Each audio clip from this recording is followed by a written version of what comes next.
TR4 update dito sa Santo Tomas, Batangas, particularly sa Barangay San Antonio. Ayan. So yan yung Makiling.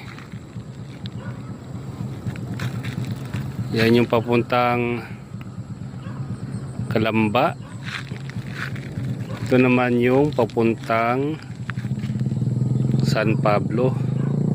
Yan. Sa kasalukuyan sila ay nagsesemento na.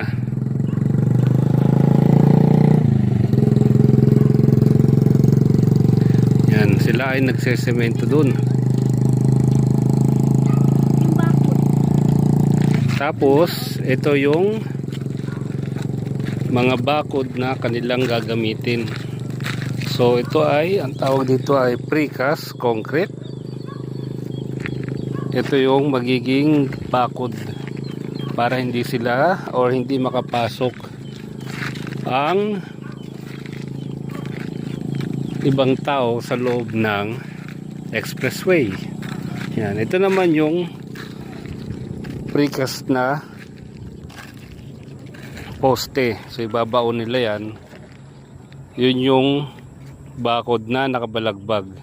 So yun ay tatlong patong nun, tapos dalawa nito.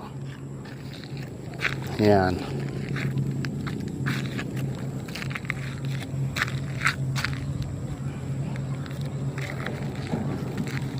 So yan ang update dito sa TR4 ng Barangay San Antonio, Santo Tomas, Batangas.